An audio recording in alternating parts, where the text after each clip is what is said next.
Hey guys, tonight we're plunging headfirst into a world of moaning, murmured prayers and the occasional burning at the stake. We're talking about sex in medieval Europe, and fair warning, you probably won't survive this. Literally. If you're a peasant, childbirth alone could kill you, and if not that, there's always the risk of leprosy, the Inquisition, or a jealous noble with a sword. But you're here now, and since there's no turning back, welcome. So, before you get comfortable, take a moment to like the video and subscribe, but only if you genuinely enjoy what I do here. And tell me, what city are you watching from, and what time is it? Always curious to know how late y'all are staying up for this. Now, dim the lights, maybe turn on a fan for that soft background hum, and let's ease into tonight's journey together. You open your eyes and take your first breath in a one-room cottage that smells faintly of wet straw, smoke, and something you later learn is boiled turnip surprise. You're born into the 13th century somewhere in rural France, or maybe Saxony or England. It's all mud and sheep and yelling right now. But from the very start, your body isn't really yours. It's a sin sponge. Your every twitch, itch, and growing desire is watched not just by your parents or your village priest, but allegedly by God himself. Lucky you. By the time you can walk, you're hearing sermons that boil your anatomy down to two basic facts. It's shameful, and it will betray you.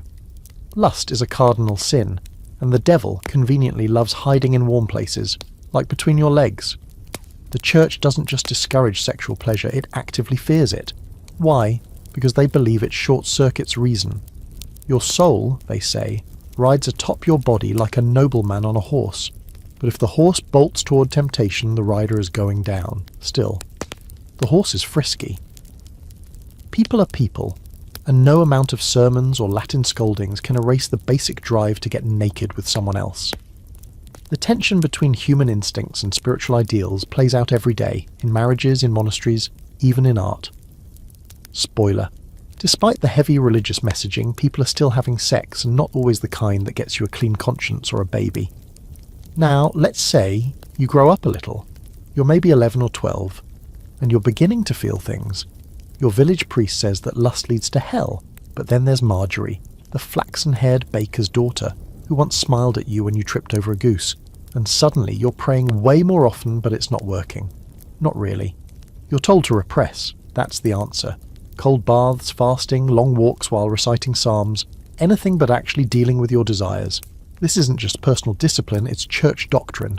Celibacy, especially for clergy, is considered a form of spiritual purification, a way to rise above the animal. But in reality, a good chunk of priests are hooking up with housekeepers, confessing it later, and being forgiven, sometimes for a small fee. Sex is framed like a necessary evil. Its only sanctioned purpose is procreation, and even then only within marriage. Pleasure, that's suspicious. Moaning, downright heretical. Anything beyond the basic missionary was often labelled unnatural, though we'll dive into that delightful rabbit hole later. For now, know this. Your role as a sexual being in medieval Europe is tightly scripted, and the script is written by men who believe heaven is always watching. But here's the twist. The church doesn't speak with one voice. Sure, St. Augustine thought that original sin was passed down through semen, which is deeply unsettling. But other thinkers, like Thomas Aquinas, were more nuanced, saying sexual pleasure isn't inherently evil, it just needs to be ordered properly, like, say, your wine cellar. Scholars today still debate how seriously these ideas were taken outside the pulpit. Were most people terrified of going to hell over a little premarital touching? Or were they too busy just trying to survive? Here's a quirky fact. Some believed that nighttime emissions, yep, wet dreams, were visits from demons, particularly seductive female ones called succubi. So break. If you woke up sticky, congratulations, you'd been ravished by a lusty she-demon. Naturally, priests had a whole protocol for dealing with this. It usually involved confession, fasting, and an awkward conversation with a red-faced monk. Still, the rules get blurrier when you look outside the church. Folk beliefs often ran parallel to doctrine. In the countryside, midwives and herbalists had their own takes on love and lust. Maybe the stars were involved, or maybe a love charm stitched into your sleeve. These practices weren't exactly endorsed by bishops, but they persisted. Sometimes they overlapped, like when priests used astrology to determine the best days for marital congress. Tuesdays, avoid them. Let's not forget the aristocrats. While peasants were being lectured on modesty, the nobility were composing steamy love poetry and commissioning art that makes modern emojis look shy. Courtly love, a whole genre of medieval romance, was basically a long poetic excuse to lust after someone you couldn't have, usually a married lady.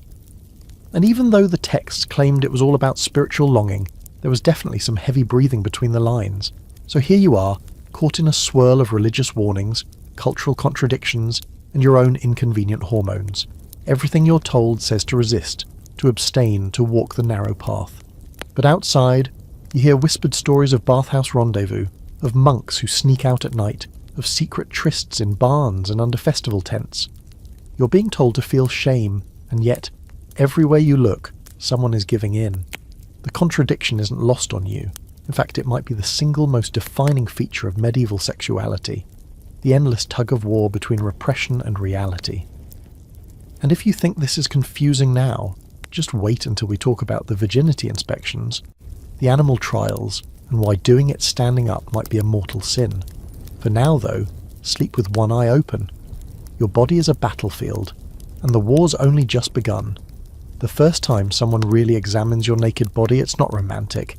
It's medical, or, well, medieval medical, which is about as scientific as trying to cure a cough with a prayer and some hot goat butter. You're on a stool, probably naked from the waist down, and the room smells like old herbs, damp wool, and a hint of iron.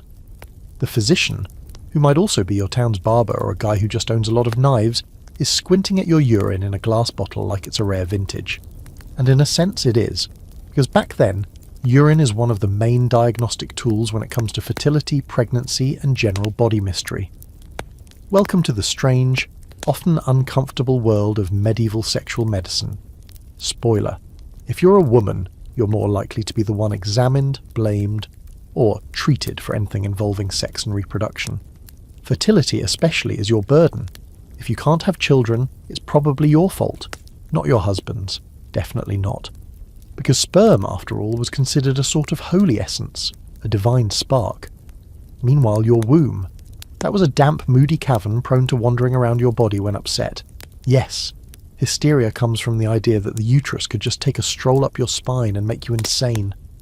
So you sit there while the doctor asks about your menstrual cycle, your dreams, your appetite for salted meat, and whether you've been feeling unusually melancholic. He consults a chart, not a helpful chart, more like a zodiac wheel crossed with a fever dream. If you're lucky, you're given a drink made of mashed figs and rue. If not, they might try to align your womb by applying poultices, sometimes with garlic, sometimes with boiled ants, and then there's semen. Oh boy. The medieval understanding of semen: it was thought to be distilled from blood, heated in the male body until it achieved perfection. You know, like wine. That's why men were warned not to waste it on too much sex. Each drop was a dose of your very soul. This idea, oddly enough, wasn't just spiritual. It was medical. Sperm was precious. Women's bodies, on the other hand, were leaky, cold and unruly, supposedly in need of that warm essence to function properly. You, as a woman, might be told your sexual desire is higher than a man's, because nature in its chaos supposedly gave you that hunger to balance out your internal coldness. But don't act on it. Heaven forbid. Literally. Now, if you're trying to conceive and nothing's happening, here come the fertility tests. For women, one charming method involves inserting a garlic clove into the vagina overnight. If your breath smells garlicky in the morning, congrats. Your reproductive tunnel is open, and the issue is probably not you. For men, they might suggest drinking a concoction of wine and powdered dog testicles, or simply watching how your semen behaves in a bowl of water.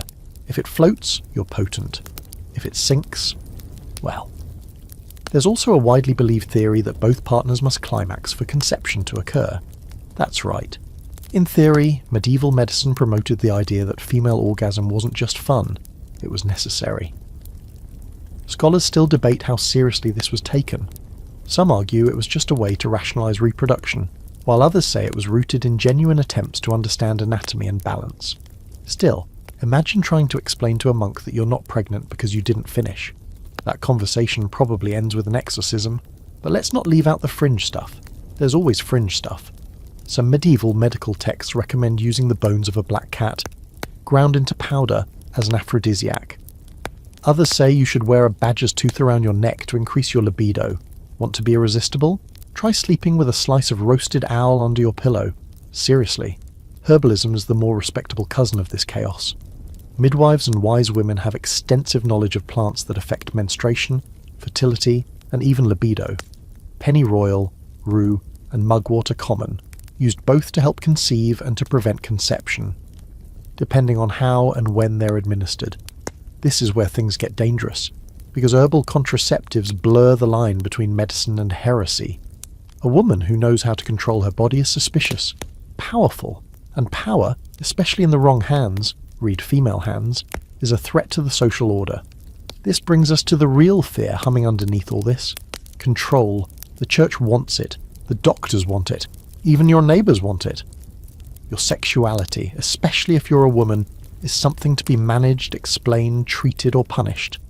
If your husband dies and you're childless, the rumours begin. If you're too forward with a smile or wear your belt too loose, the whispers follow you home. And God help you if you're a midwife who also happens to be good at growing herbs. That's 3 steps away from being labelled a witch. 2, if someone doesn't like you. By the time you're a teenager, you've learned that your body is full of signs and symbols for others to interpret. You're not just trying to survive famine or war. You're navigating a minefield of expectation, doctrine, and superstition, all tied to your genitals, and it's exhausting. Still, you find moments of rebellion. Maybe it's a lover's touch in the hayloft. Maybe it's a charm sewn secretly into your underdress. Maybe it's just laughing with the other girls while the town physician fumbles with his garlic tests. In these stolen moments, your body becomes yours again. Briefly. The deeper truth? Despite all the ignorance and pseudoscience medieval people were trying, they wanted answers, cures, understanding. They just didn't have microscopes or comprehensive sex ed. What they had were centuries-old texts, folk remedies, and a lot of trial and error, mostly error.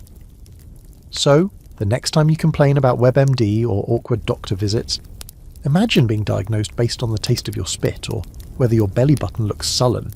You'd kill for a pamphlet or a real gynecologist, but instead, you've got a monk with a chart, a bottle of urine, and way too much interest in your humours.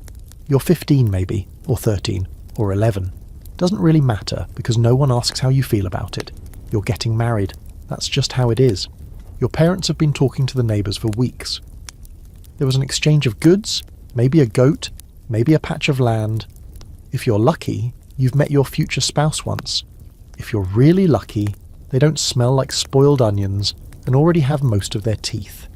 This is the age of marital arrangements, not romantic sparks. Love is a side dish, not the main course. You exist, first and foremost, as a social and economic asset. For girls especially, your value is tied to your womb. A functioning reproductive system, a decent dowry, and a reputation that doesn't come with too much whispering.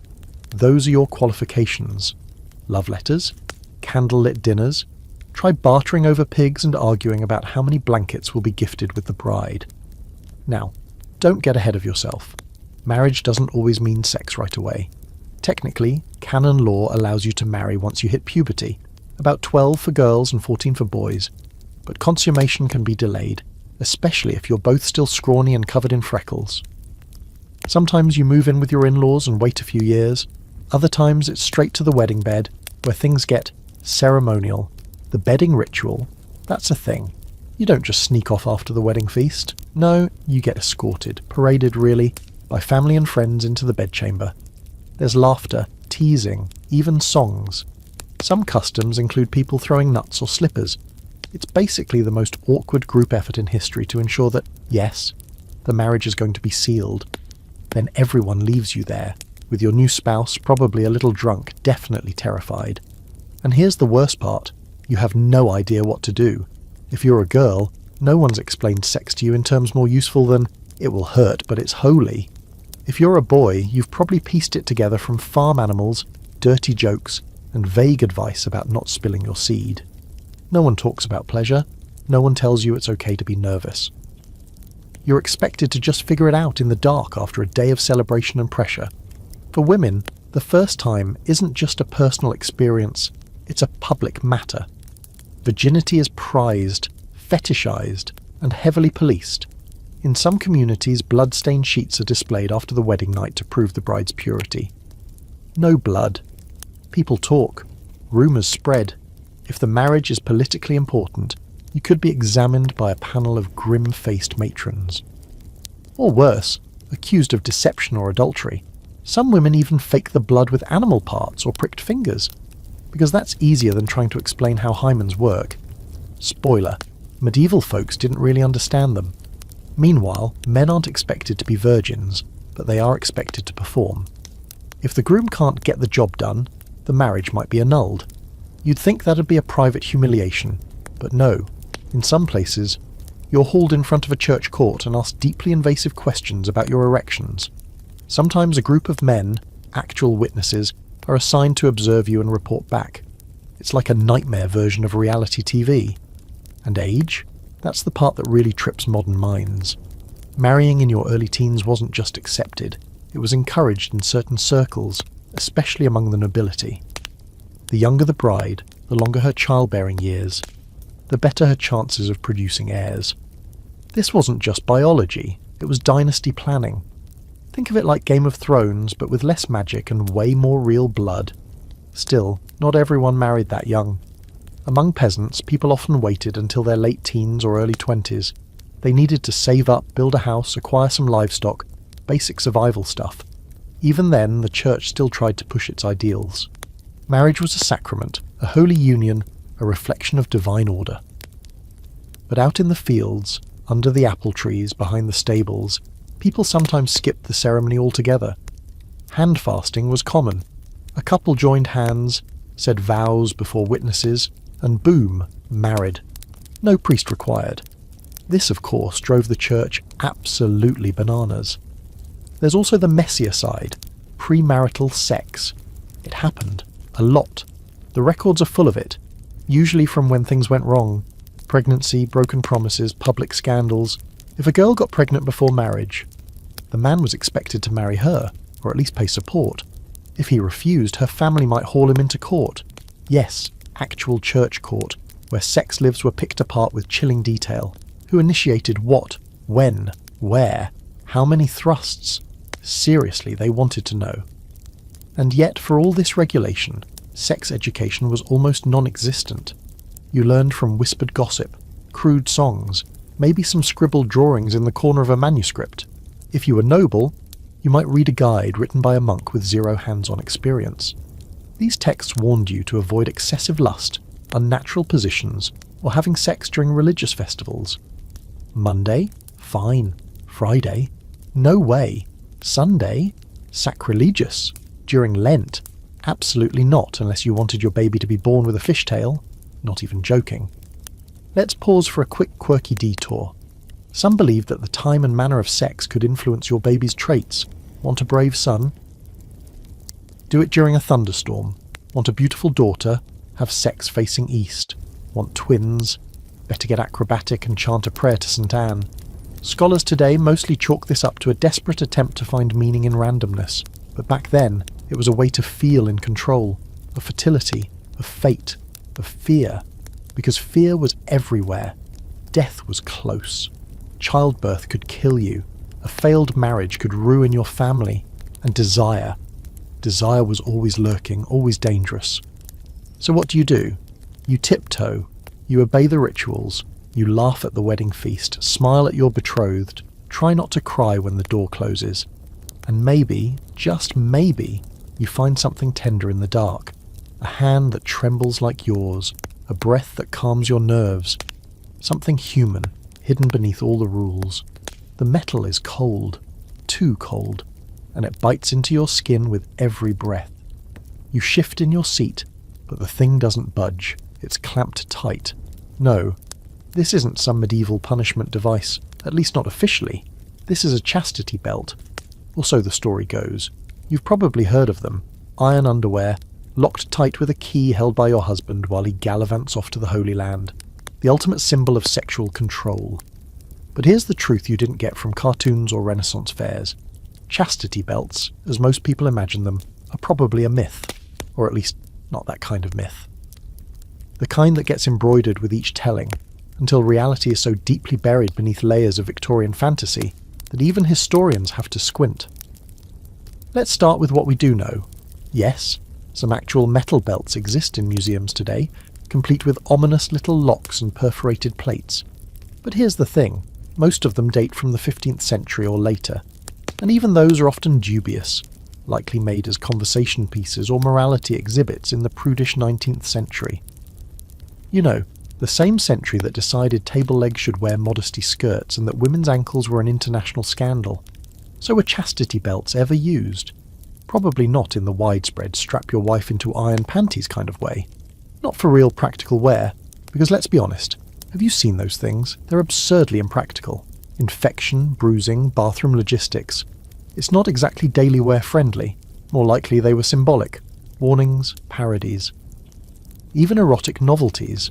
Some were probably gag gifts for bored courtiers, an ironic twist on the fear of infidelity, not a serious anti-horny device. And yet the idea took off. Why? Because the concept of a chastity belt fits perfectly with medieval anxieties around sex and control, especially women's sexuality. Imagine the appeal for a jealous husband, a paranoid churchman, or a writer trying to make a moral point. A literal lockbox for lust. How tidy, how terrifying. It wasn't just men who feared female desire. Women too were taught to see their bodies as sources of sin and temptation. If you're a young girl in a noble household, you're expected to be modest, silent, pure. Your virtue is a family asset, your virginity a negotiating chip.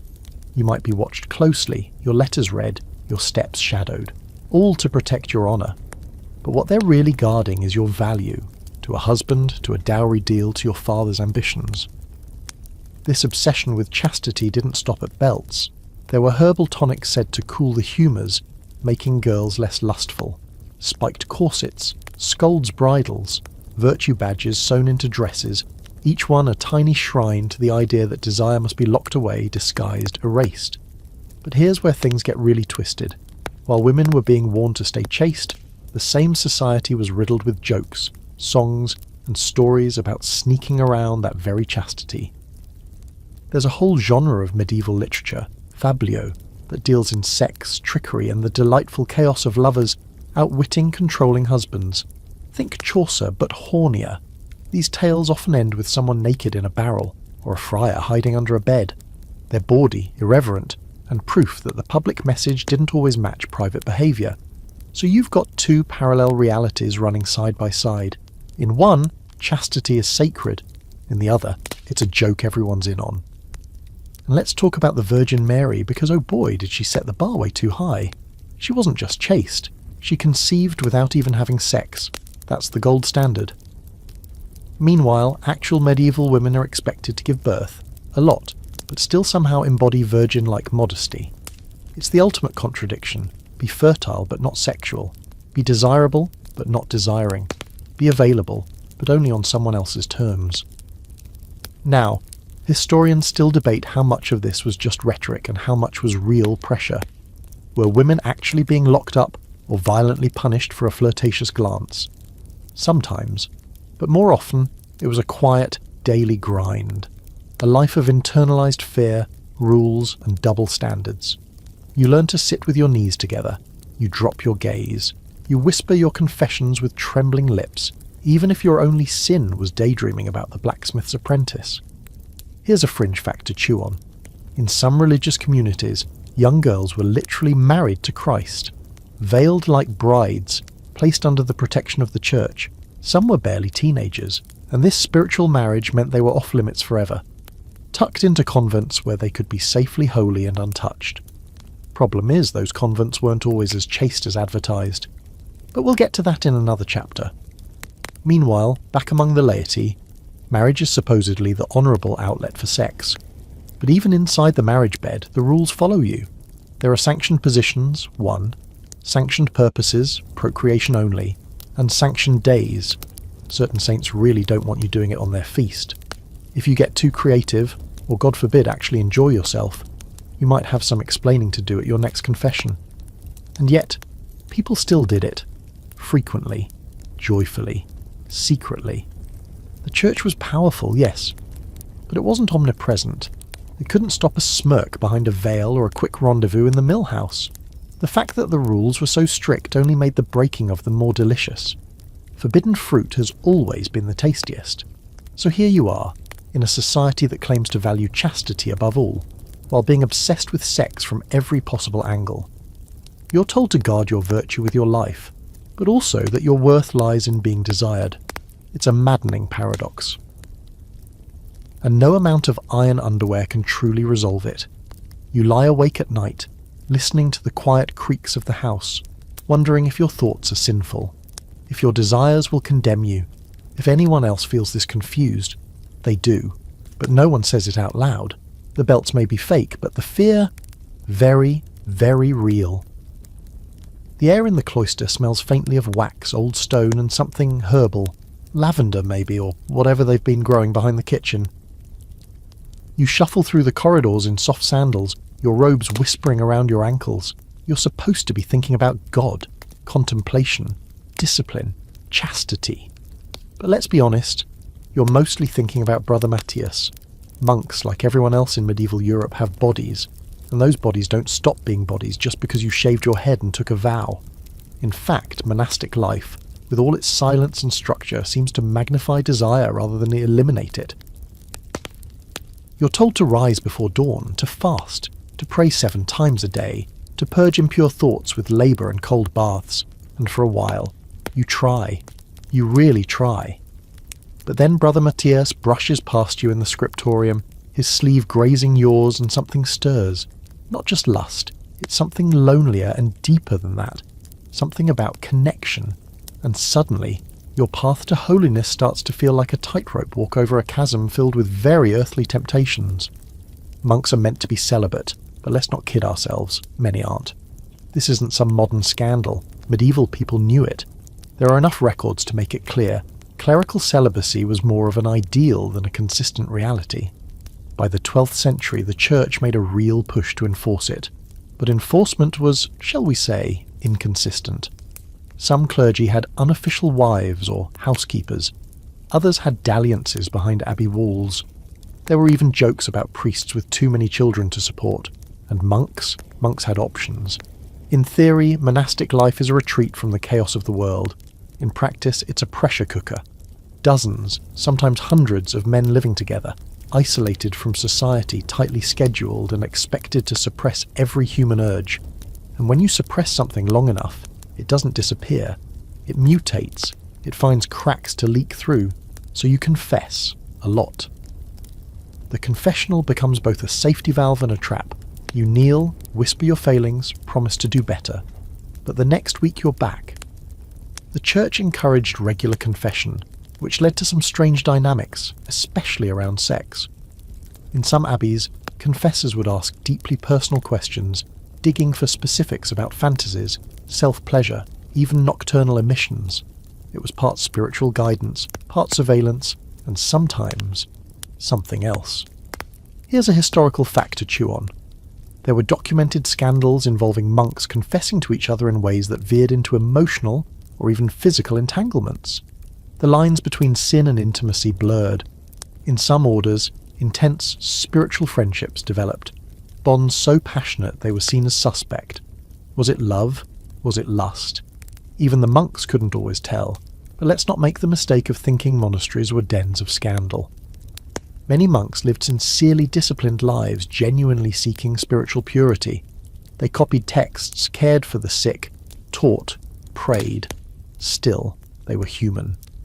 And in the margins of their illuminated manuscripts, you sometimes find odd little drawings, naked figures, animals doing human things, even monks with erections. They're not always sexual. Sometimes they're just weird. But the fact that they're there tells you something. The inner world of the monastery wasn't always as holy as the facade. Now, about Brother Matthias. Maybe he comes to your cell after Compline, claiming he wants to discuss the Psalms. Maybe he lingers too long. Maybe he touches your hand and the contact burns through your resolve. What happens next? Well, that depends on you and your fear of being caught. Because yes, the Church had rules, so many rules, and punishments. A monk caught in a sexual relationship, especially one with another man, could face penance, expulsion, or worse. But enforcement was, again, wildly uneven. Some superiors looked the other way, others were involved themselves. There are letters, complaints, even papal condemnations documenting centuries of clerical sexual misconduct, not just between consenting adults, but in darker, more exploitative contexts. Still, same-sex desire wasn't always seen through a modern lens. The language used was different. Often, these connections were framed in terms of spiritual failure or improper affection rather than sexual identity. Historians debate whether these relationships were seen as homosexual in the way we understand it today, or as something else entirely. An expression of misdirected love, perhaps. The truth is, medieval people didn't categorize desire in the same tidy boxes we do now. Here's a quirky fringe fact. Some medieval monastic texts warn about the dangers of too much eye contact. Yes, really. Long gazes could lead to temptation. So could sitting too close, or singing too sweetly, or offering someone a particularly fluffy cushion. In a world that tries to regulate every movement of the body, even kindness becomes suspect. And yet, despite all this, there's something strangely beautiful about the quiet connections that bloomed in these rigid environments. Moments of shared humanity, of understanding. Not all desire ended in sin. Some of it ended in poetry, like the love letters exchanged between monks that survive to this day, written in Latin, full of longing and tenderness. Whether they acted on those feelings or not, the emotions were real. You begin to understand that the monastery isn't a place where desire disappears. It's where it's refined, reframed, hidden, and occasionally it erupts, messy, inconvenient, and entirely human. Eventually, maybe you're caught, or maybe you leave, or maybe you spend the rest of your days burying the memory beneath layers of prayer. Either way, you carry it with you, proof that even in the most sacred spaces the body still speaks, and sometimes it whispers someone else's name in the dark. You're sitting in the back of a candlelit chapel, your head bowed, trying to pay attention to the Latin droning from the pulpit. The incense is thick tonight, clinging to your skin and seeping into your clothes. It's warm and you're tired, but your eyes keep drifting, not to the stained glass, not to the crucifix, but to the edges of the pages in the prayer book in front of you. And what do you find there, tucked beside the psalms and sermons? A doodle. Except this isn't your typical flower or decorative swirl, it's definitely a penis, possibly walking on legs, possibly dueling another penis. Welcome to the strange and absolutely unhinged world of medieval marginalia. You're probably wondering what kind of monk spends hours copying sacred texts only to add erotic scribbles to the borders. The answer, a bored one, a cheeky one, a human one. And while the main text may be scripture, law, or medicine, the margins are something else entirely. A chaotic playground for satire, fantasy, and forbidden thoughts. These aren't official statements, they're whispers, rebellions, inside jokes scribbled in the corners of holy books. Marginalia, those tiny illustrations and notes scrawled along the edges of manuscripts, tell you more about the real mindset of the medieval scribe than any theological treatise ever could. Sure, the church is trying to uphold moral standards, but meanwhile Brother Aidan is drawing two monks mooning each other in the margins of a book about divine punishment. The contradiction is almost too perfect. Some of the art is absurd. Knights jousting with snails, monkeys dressed as bishops, naked people riding geese. But a surprising number of these little illustrations involve overtly sexual imagery. Men with grotesquely exaggerated genitals, women doing things with trees that should not be done with trees, and yes, even animals caught in very compromising positions. And it's not like this was one rogue monastery doing their own thing. This stuff shows up across Europe, from England to France to Italy. Different styles, different texts, same bizarre energy. What gives? Were these monks secretly perverts? Not necessarily. Think of it as a release valve. When your entire life revolves around copying holy text under strict silence for hours each day, your brain will wander. The margins become a space where that wandering turns visual. It wasn't always monks either. By the late Middle Ages, secular scribes and artists were increasingly involved in book production. Some were hired by nobles, others worked in urban scriptoria where the atmosphere was less cloistered and more guild-like. And in these spaces, humour, especially the risque kind, flourished. Erotic marginalia wasn't a threat to orthodoxy. It was more like a low-key rebellion, an acknowledgement that the world isn't as tidy and pious as the main text would have you believe. Of course, not everyone was amused. Some church leaders railed against immoral art in sacred books. But cracking down was difficult when the offending material was literally hidden in the margins, and often so strange that you couldn't quite decide if it was sinful or just confusing. Here's a quirky historical fact. One manuscript contains a drawing of a nun harvesting penises from a tree. Yep, just plucking them like ripe pears. No one knows exactly what it's supposed to mean. Fertility? Power? A joke? Maybe it was just someone's weird fantasy rendered in ink while their supervisor wasn't watching. Scholars still debate the interpretation, which is a fancy way of saying they're also baffled but trying to sound academic about it. But the weirdest thing, these images were sometimes right next to deeply religious text. You'd have a full-page illumination of the crucifixion, and just 2 inches below it, a rabbit with a sword fighting a naked man. The juxtaposition is jarring and fascinating. It suggests that medieval people didn't have the same compulsive need to separate the sacred and the profane. Maybe they understood, better than we do, that life is both, that faith and desire, awe and absurdity, holiness and horniness all coexist, sometimes quite literally side by side. And let's not pretend literacy was widespread. Most people couldn't read these manuscripts, but images, those they could understand. A racy sketch or a visual joke could be shared, pointed at, laughed over in the scriptorium. The audience wasn't just the elite patron who bought the book, it was also the scribes, illuminators, and binders who handled it every day. So here you are, a scribe in your 20s, tasked with copying the rule of St. Benedict. By page 12, your hand is cramping and your mind is wandering. You think about the girl from the bakery, or that wandering friar with the deep voice, or something less noble entirely, and before you know it, your quill has danced a little too freely. Maybe it's just a face sticking out of a flower, maybe it's a naked backside in the O of omnes. It's subtle, playful, but it's yours. And centuries later, someone finds your doodle and stares at it, laughing or squinting or trying to decode its meaning.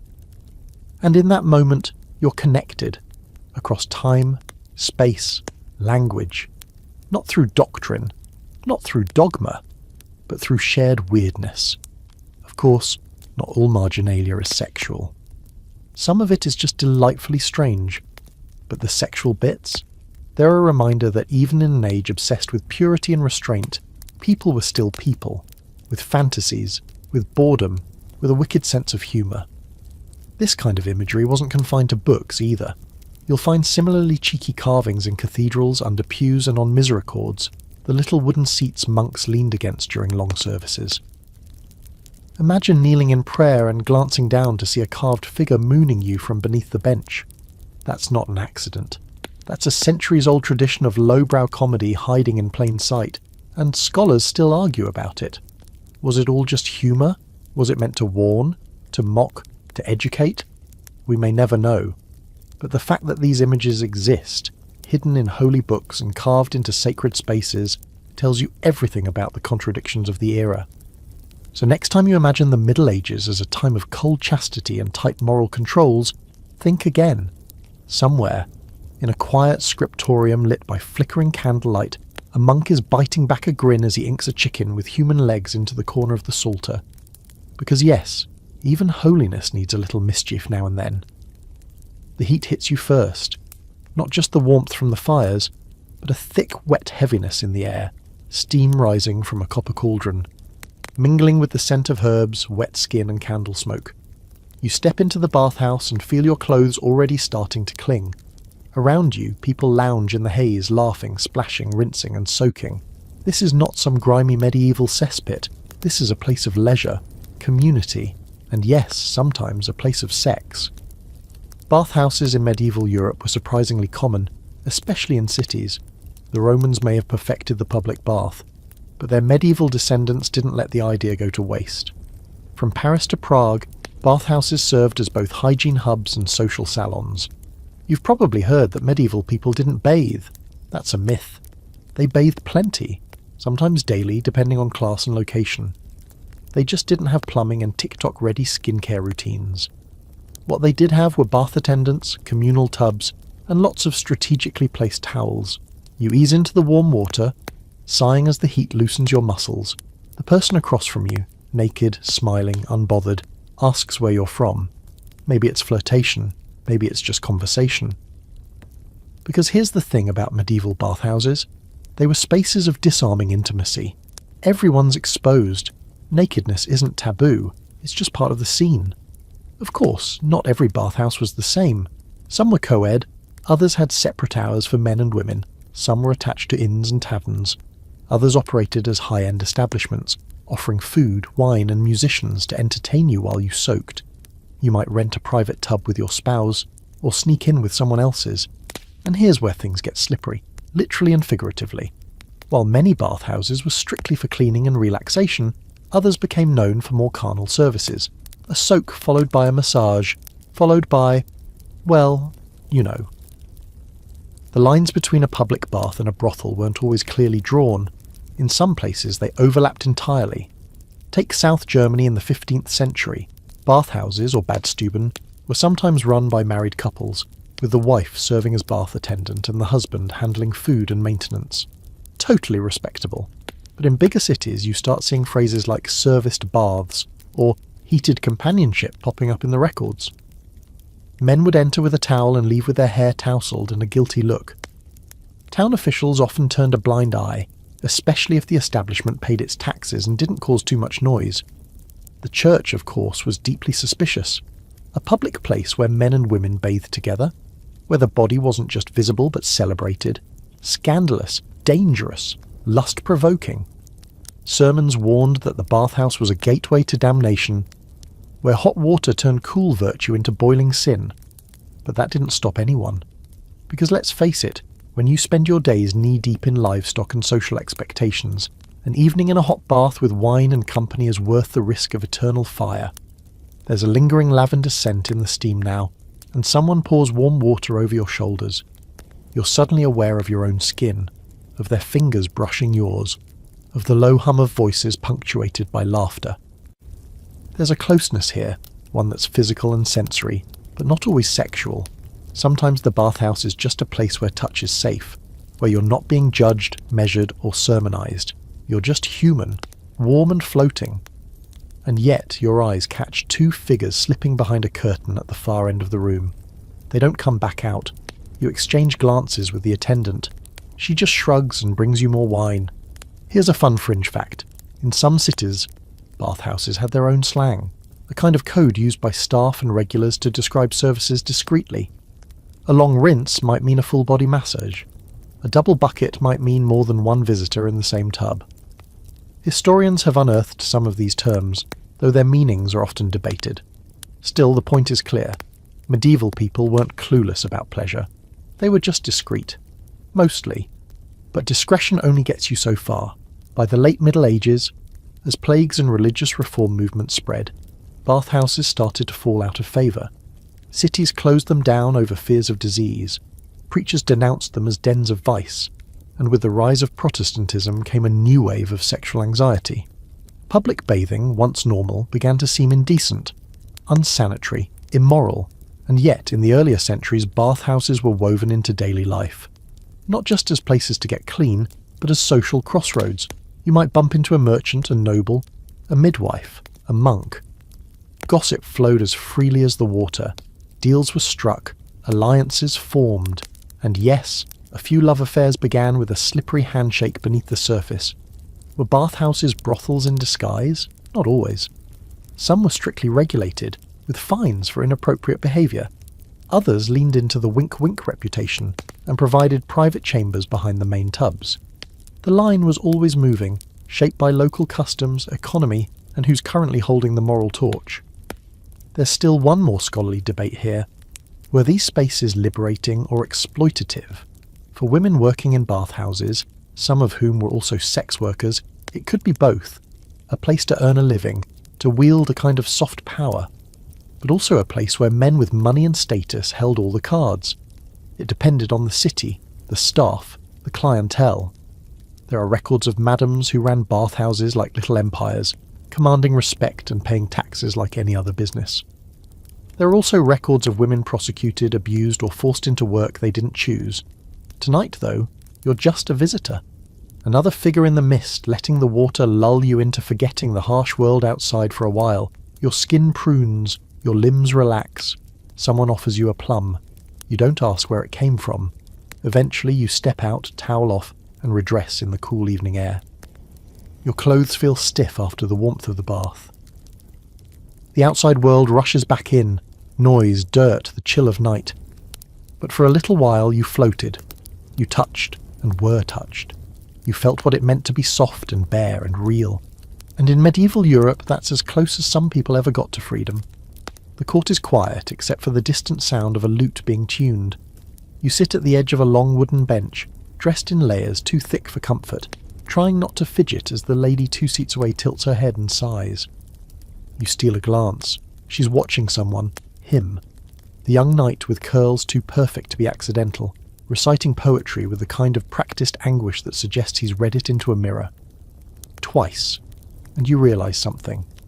This is going to be one of those nights. A night of yearning, of love, unconsummated. Welcome to the maddening world of courtly love, a medieval invention so emotionally charged it could power a whole village with unfulfilled desire. Now, let's get this out of the way. Courtly love is not about sex. In fact, its lack of sex is kind of the point. It's all about longing. Beautiful, frustrating, poetic longing. It's a game with rules, designed to keep you just close enough to burn but never close enough to touch. The object of your affection is always above you, socially, morally, or both. Usually married, often untouchable. The thrill comes not from getting them, but from wanting them so well that your suffering becomes a kind of art. The poets of the time were obsessed. Troubadours, trouvères, and minne singers wandered the courts of France, Germany, and beyond, singing songs of idealized women and hopeless yearning. A perfect lady smiles at you. That's a week's worth of verses. She drops her glove. You'll wear it into battle. She lets you look at her while she eats fruit. You'll cry about it under a tree for 3 days. Love, in this system, is spiritual warfare. You fall on your metaphorical sword repeatedly, and if you're lucky, she might give you a secret smile in return. But let's not mistake this for innocent puppy love. These poems, when you really read them, are deeply erotic. Not explicit, but charged. Every glance is loaded, every hand grays a crisis. It's all simmering under the surface. A knight might describe his lady's ankle with such intensity, you'd think it had its own gravitational pull. Yet the point is always the same. Desire denied is more powerful than desire fulfilled. Here's a historical fact. Andreas Capellanus, a 12th century chaplain at the court of Marie de Champagne, wrote an actual manual on love, titled De Amor, On Love. It's a bizarre, often satirical text that outlines the supposed rules of courtly love. These include gems like, marriage is no excuse for not loving, and a true lover always trembles. It's part parody, part guidebook, and entirely bonkers. But it tells us a lot about how people talked about love, even if they didn't always live by these rules. Now, what's the point of all this suffering? Why invent a system that seems custom-built to torture everyone involved? Well, partly because it was safe, especially for noble women. In a world where your body, marriage, and future were all controlled by others, courtly love let you hold emotional power. You could receive poems, glances, favours. You could reject advances with a smile or a verse. You were the queen of an imaginary kingdom where hearts, not lands, were conquered. It was a rare form of agency, but that's just the surface. Dig deeper, and you find the social glue. Courtly love served a function. It taught etiquette. It structured interactions between men and women. It helped noble courts, which could be wildly chaotic, maintain a kind of elegant tension. Affairs may have happened behind closed doors, sure, but in public. Everyone played the game. Everyone longed, sighed, recited, and if you didn't, you were boring. There's a moment at the feast later that night. The lady passes you a token, a ribbon, a ring, a folded note. Your heart races. It's nothing and everything. You can't speak about it. You can't act on it. But it lives under your tunic, against your skin. That's enough to fuel you through 100 dull winters. Here's the quirky fringe detail. Some medieval courts staged actual mock trials of love. People would present cases. My lady has ignored my song for 3 days and I suffer grievously, and the court, often presided over by noblewomen, would deliver a verdict. These love tribunals were both satire and serious play, blending performance with emotional politics. Imagine Judge Judy. But instead of arguing about a broken lease, you're litigating heartbreak with rhyming metaphors. Of course, not everyone believed in the purity of it all. Satirists rolled their eyes. Clergy condemned it. To some, it was just emotional adultery dressed up in fancy language. Others thought it was dangerous, a gateway drug to actual affairs, political instability, or worse, poetry. And they weren't always wrong. Which brings us to the real debate. Did people really live this way? Or was it just a literary fantasy? Scholars still argue about it. Some say courtly love was mostly fiction, a poetic ideal that never really played out in real life. Others point to letters, gifts, and the occasional very inconvenient love child as proof that people definitely took it seriously. The truth probably lies somewhere in the middle. People performed courtly love, even if they didn't always believe it. Like Instagram, but with more embroidery. So here you are, stuck in a system where love is everywhere, but always just out of reach. Where touching the hem of a dress means more than actual intimacy. Where emotions are high-stakes currency, and silence often says more than words. It's both beautiful and exhausting, and it doesn't end when the music stops. You walk back to your chamber, her ribbon tucked beneath your shirt, already composing your next stanza in your head. Maybe tomorrow she'll smile again, maybe she'll nod when you pass, maybe she'll write something back, or maybe she won't, and you'll suffer, beautifully. Because in courtly love, the suffering is the point. You wake up to the sound of boots in the hall and a knock that isn't really asking permission. The door swings open, and there he is, the Lord. Or maybe it's the reeve, the steward, someone sent on his behalf. Either way, they've come for your wife, or your daughter, or maybe just your silence. Because the man who owns the land under your feet also believes he has certain rights. And whether those rights are real or just assumed, tonight, he's acting on them. Welcome to one of the most unsettling rumours of medieval sexuality. Droit du Seigneur, or the Lord's right. You've probably heard the phrase tossed around. This idea that noblemen had the legal right to sleep with a peasant's bride on her wedding night. The very thought of it makes your skin crawl. A grotesque mix of power, sex, and feudal entitlement. But was it real? Let's take a breath, because the answer is messy, and the myth is louder than the facts. Historically, there's no concrete law in medieval Europe that codified such a practice. No parchment, no official edict stating, "Thou shalt hand over thy bride to Sir Creeps-a-Lot." Yet the rumour persists, fueled by literature, legend, and the painful truth that in a deeply hierarchical world, powerful men didn't need laws to do terrible things, they just needed impunity. So while there may not have been a legal right, there was very much a reality, a culture in which noblemen wielded sexual access as one more weapon in their arsenal of control. It wasn't about romance. It wasn't even about lust half the time. It was about ownership. A man who could tax your harvest, command your labour, and hang you for stealing bread might also help himself to your wife. And what were you going to do? File a complaint. Marriage was sacred, yes, but so was property. And to a lord, you were both. If he wanted to insert himself into your private life, literally and figuratively, there wasn't much recourse. Some lords offered protection in exchange for the favour. Others framed it as a right, a tradition, something your father endured and your son will too. You keep your head down, you keep your mouth shut. The fields need ploughing either way. Now, for the scholars in the back row, the idea of droit du seigneur appears in a lot of medieval and early modern literature, especially in satire and plays. Voltaire mentions it. So does Shakespeare, sort of. But as far as legal historians can tell, it was more myth than mandate. Still, myths are powerful, and they don't appear out of nowhere. They grow from soil, fertilized by fear and experience. In this case, the myth reveals the deeply unequal sexual politics of the time.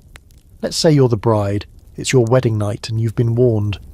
Your mother cried when she braided your hair. Your husband clenched his fists. The knock comes, and there's no choice. The Lord might not use force exactly. He might offer gifts or coin, or simply rely on your inability to say no.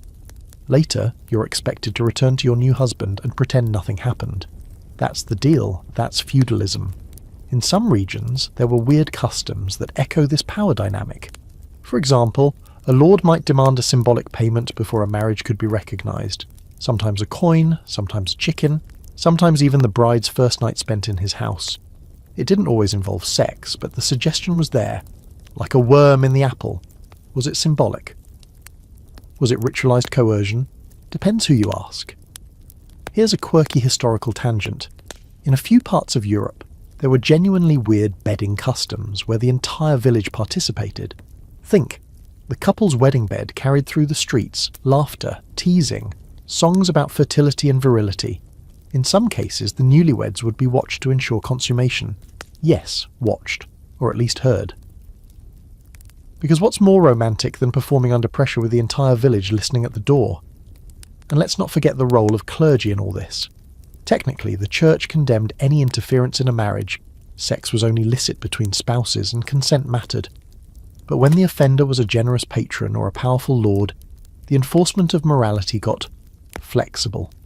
Confession and penance were always options after all. A few prayers, maybe a donation, and you were good as new. Still, the tension between ideals and reality was stark. The church preached the sanctity of marriage, while feudal lords treated peasants like livestock. Sex was supposed to be holy, but in practice it was often transactional.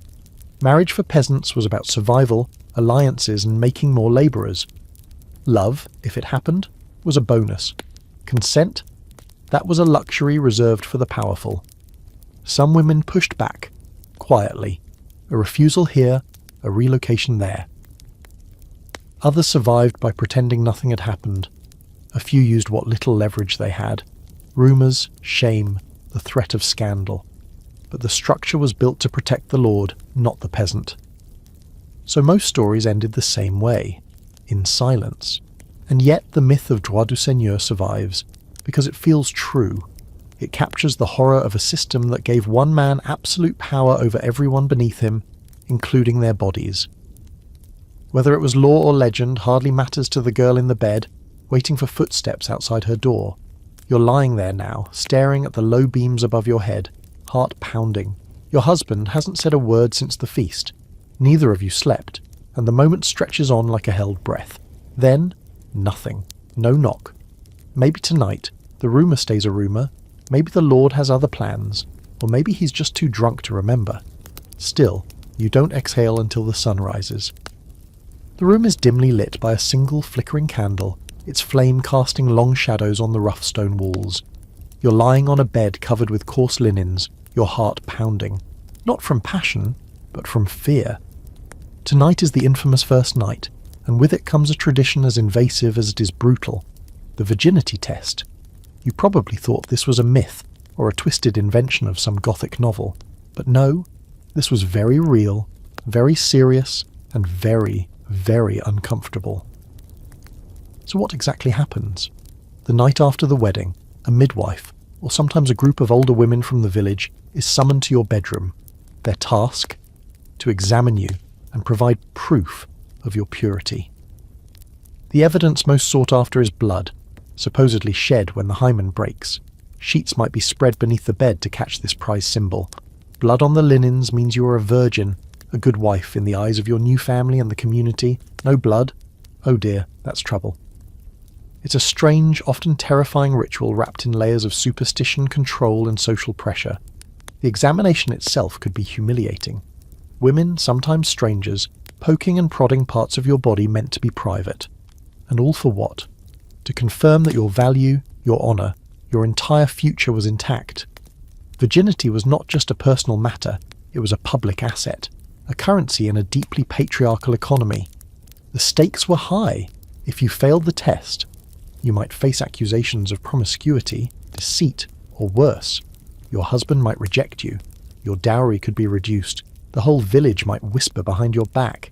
And in extreme cases, your family could be shamed, or you could be accused of witchcraft or fraud. But here's the kicker. Many medieval women didn't bleed the first night.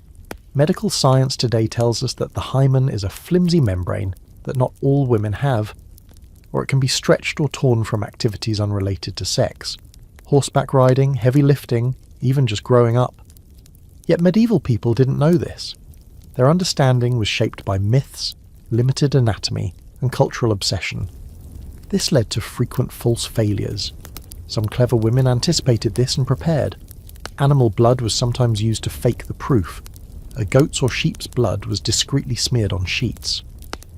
Others carefully pierced the skin of their finger to produce a drop of blood. It was a grim game, a performance to meet impossible expectations. Even more disturbing were the rumours that some midwives would take bribes to overlook or manipulate results. The whole process was fraught with corruption and fear. In a society where women had little power, these tests became another tool of surveillance and control over their bodies and sexuality. And this was just the beginning. The obsession with virginity extended beyond the wedding night. Some communities enforced strict curfews for unmarried women.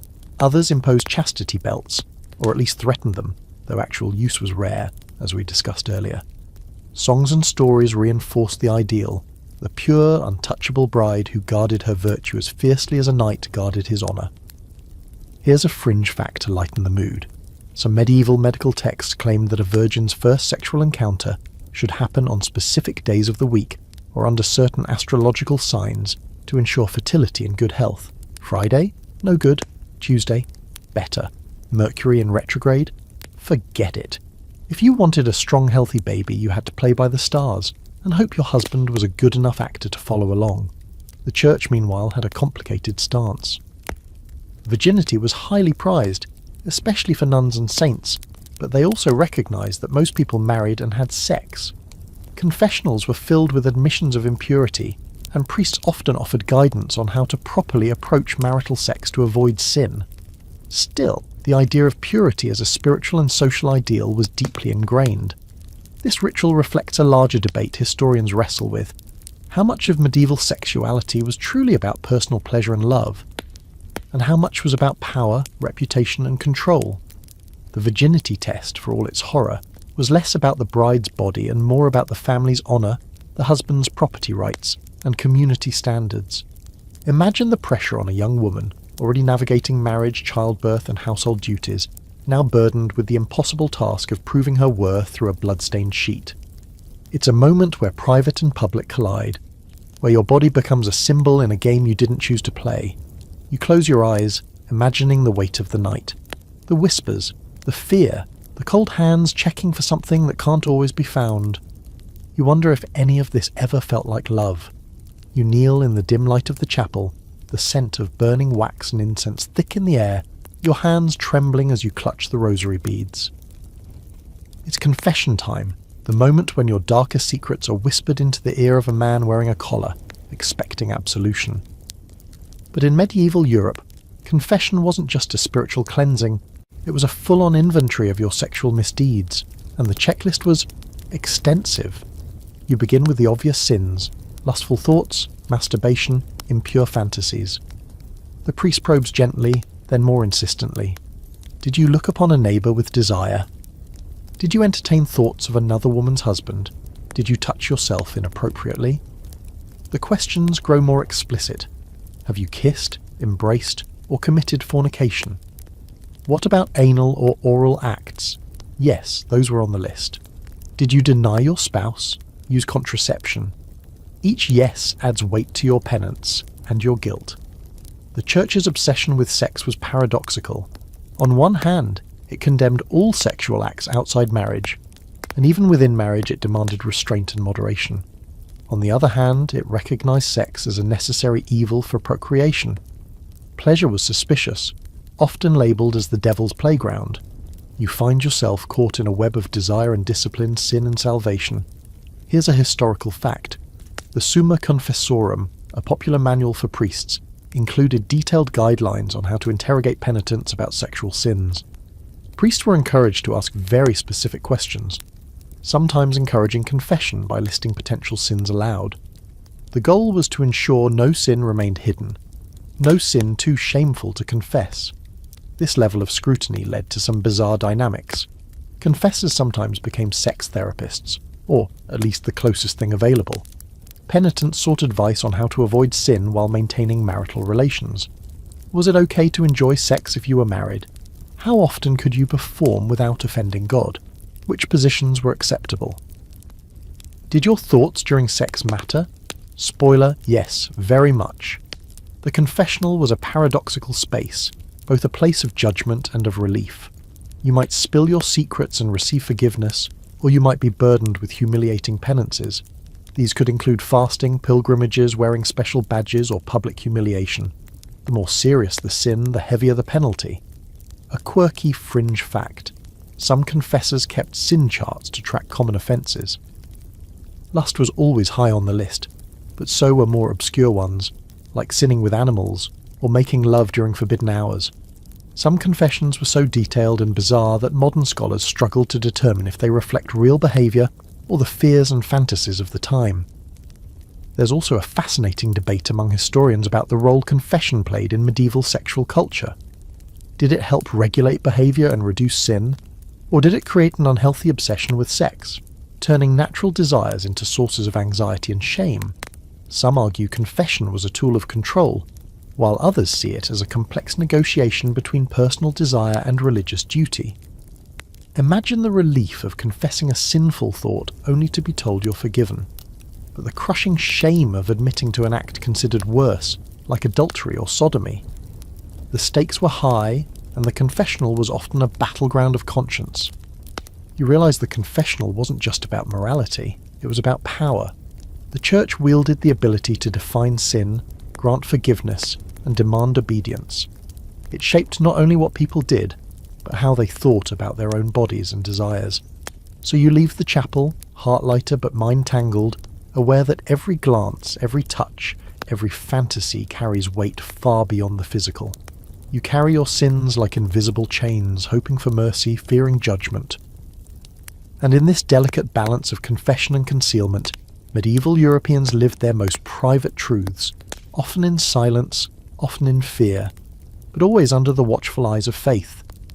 The barnyard is alive with morning sounds, clucking hens, lowing cows, and the occasional braying donkey. You're stepping carefully over a stray chicken when you overhear hushed voices. The topic? Something shocking. Bestiality. Or, as the medieval legal codes preferred to call it, sins against nature. It's a crime that echoes through the courts, the confessions, and the gossip mill alike, sending shivers down your spine. Because yes, in medieval Europe, laws against sex with animals weren't just taboo, they were terrifyingly real. You probably think bestiality is a fringe issue, a rarity whispered about in dark corners. But surprise, it was a surprisingly common accusation, often more about social control and religious panic than actual widespread behaviour. The church and secular authorities viewed it as a grave sin, a sign that society was unravelling at its most basic level. If people were breaking the boundaries between species, what did that say about order, morality, and God's plan? Courts handed down severe punishments, sometimes death, sometimes public humiliation. Trial records from places like France and Germany reveal bizarre cases. A man accused of attempting intercourse with a donkey, a woman charged with fondling a pig, or even rumours of entire villages under suspicion. The legal language is explicit, the moral outrage loud. But here's the twist. Some scholars argue that accusations of bestiality were often more about scapegoating. If crops failed, or disease spread, or harvests were poor, blaming deviant sexual behaviour was an easy explanation. It was a way to channel fear and anxiety, to point fingers at outsiders or misfits. The accused might be marginalised individuals, widows, servants, or those already suspected of witchcraft. In other words, bestiality charges could be weaponised. The Church's fear of sins against nature wasn't just about the act itself, but about the symbolic breach it represented. The medieval worldview was built on strict hierarchies between God and man, man and animal, male and female. Crossing these lines threatened the cosmic order. Bestiality was a nightmare vision of chaos, a disruption of nature's harmony that demanded harsh correction. Interestingly, some texts reveal a surprising variety in attitudes. While all condemned the act as sinful, some medical and theological writers debated the nature of consent and intent. Could animals even consent? Was bestiality a deliberate sin or a consequence of madness? These questions open a window into medieval attempts to understand desire and responsibility. often through the lens of theology rather than psychology. Here's a quirky fringe fact. There were rumours of animal lovers attending secret nocturnal Sabbaths, where shape-shifting and forbidden acts were said to occur. These stories, often linked to witchcraft accusations, blurred the lines between human and beast in ways that fueled paranoia. Did anyone really believe it? Scholars still debate, but the belief itself had deadly consequences. And of course, this ties into broader anxieties about sexuality and purity. Medieval people worried constantly about the correct order of sex. Who, with whom, how, and why. Bestiality was the ultimate violation, an abomination that demanded public punishment to reassure society that God's law still held sway. You might wonder if these fears influenced everyday life. Did farmers avoid certain animals? Did children grow up hearing tales warning against fooling with beasts? Probably. The boundaries of acceptable desire were policed not just by courts but by stories, sermons and communal shaming. It's a stark reminder. Medieval sexuality wasn't just about love or lust. It was about power, control, and fear. The rules were strict, but the policing of those rules could be brutal and often arbitrary. And sometimes the scariest sins were the ones you didn't expect. You shake off the uneasy feeling and move on, the chickens clucking behind you. But the barnyard's whispers linger, a reminder that in medieval Europe, the line between human and animal desire was one of the most fiercely guarded and most feared boundaries of all. The night is cold and strange as you lay down, and before sleep pulls you under, a peculiar sensation washes over you. You dream you're flying, soaring over fields and forests, naked, free, and inexplicably heading toward a dark gathering deep in the woods. It's a Sabbath, they say, a witches' meeting where women dance with demons, seduced by succubi and incubi who drain their life and fertility. You wake up gasping, heart pounding, sure that something unholy visited you. Welcome to the wild world of medieval witchcraft and its twisted, sex-filled mythology. In medieval Europe, the concept of witches wasn't just about women stirring cauldrons or casting curses. It was deeply entwined with sexual fears, anxieties, and fantasies. The idea of night flights and Sabbath gatherings was common, and the stories often featured erotic elements that terrified and titillated the public. Women accused of witchcraft were thought to have had illicit sexual encounters with demons, creatures who both seduced and destroyed them. These encounters were seen as both the source of their powers and their damnation. The Church's official doctrine portrayed witches as heretics who betrayed God through these perverse acts. But the folklore, the confessions extracted under torture, and the popular imagination painted vivid pictures, witches flying naked through the sky, engaging in wild orgies, and exchanging bodily fluids with their demonic lovers. It was a realm where sexuality was both feared and fetishized. You might think this sounds like pure superstition, and it was. But it wasn't harmless. Accusations of sexual misconduct with demons were a key part of witch trials, leading to arrests, torture, and executions. The terrifying narrative was that these women willingly abandoned human relationships for demonic ones, exchanging their souls for carnal pleasures. The Church used this to justify brutal repression. Here's a historical fact. One of the earliest and most influential witch-hunting manuals, the Malleus Maleficarum, Hammer of Witches, published in 1487, devoted significant attention to the sexual crimes of witches. It described how demons would assault women's bodies, how women would participate in nocturnal meetings, and how these acts were the root of their power and sin. The manual helped fuel centuries of witch hunts across Europe. But scholars still debate whether common people truly believed these stories, or whether the confessions were mostly products of torture and coercion. Some argue that the sexualized images of witchcraft were as much propaganda as reality, designed to demonize women's sexuality and justify their persecution. Others point out that these narratives reflected genuine fears about uncontrollable female desire and social upheaval. A quirky fringe fact: some medieval accounts claimed that witches could change shape or transform into animals, often black cats or hares, allowing them to escape detection or carry out their mischief. The idea of shape-shifting tied into broader anxieties about boundaries between human and animal, man and woman, sacred and profane. This fear of female sexuality being dangerous, uncontrollable, and linked to evil powers had deep roots. It was part of a larger medieval anxiety about maintaining social order and religious purity. Women's bodies were battlegrounds, not just for their own virtue but for the community's spiritual health. But amid the terror, some women may have found ways to reclaim power, through healing, herbalism, or defying norms. Sadly, many paid with their lives. You pull the blankets tighter, the images of night flights lingering like a shadow in your mind. In medieval Europe, sex wasn't just private, it was a battlefield of fear, power, and myth. And sometimes, the most dangerous sins were the ones dreamed in the dark. You pull your cloak tighter against the chill as you make your way through the narrow, winding streets of a bustling medieval town. Lanterns flicker in the fog, and somewhere, laughter spills out of a tavern door. Tonight, though, your mind is on something a little less straightforward, because here, in these cramped alleys and shadowed corners, the boundaries of gender and desire are bending in ways you wouldn't expect. Cross-dressing, role-play, and unexpected desires are weaving their own secret stories beneath the surface of medieval Europe. You might assume the Middle Ages were a time of rigid gender roles. Men fight, women sew, everyone knows their place. But history has a way of complicating our assumptions. People have always found ways to push, blur, or outright break the lines society draws.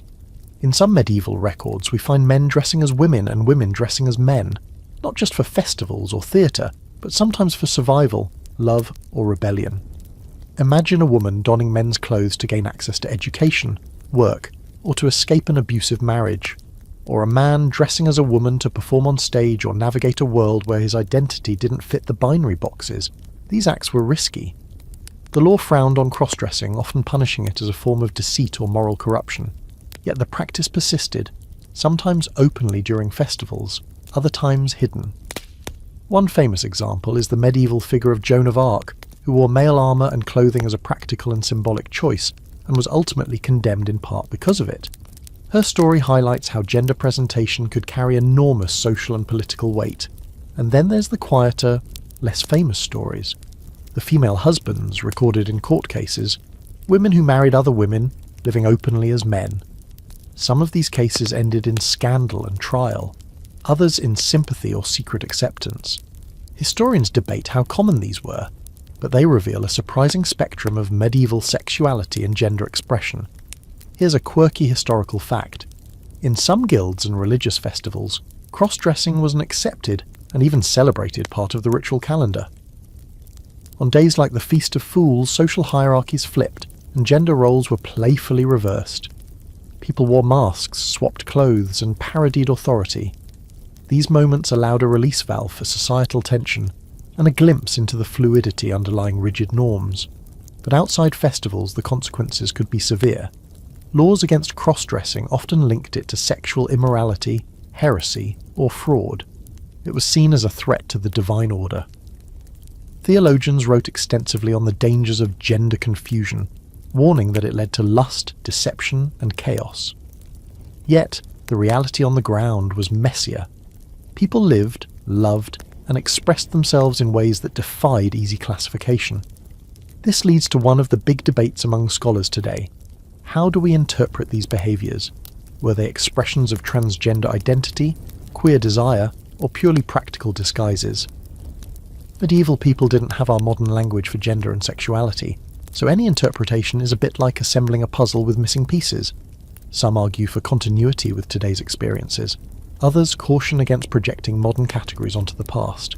There's even evidence of same-sex relationships coded in literature and legal records, often hidden under layers of euphemism and metaphor. Secret communities existed, connected by discrete signals, coded language, and shared spaces. Desire found a way, even in times of repression. You pause in the misty street, watching a pair of actors perform a bawdy play with gender-bending roles. The crowd roars with laughter.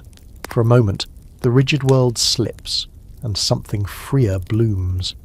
In medieval Europe, gender and sexuality weren't fixed.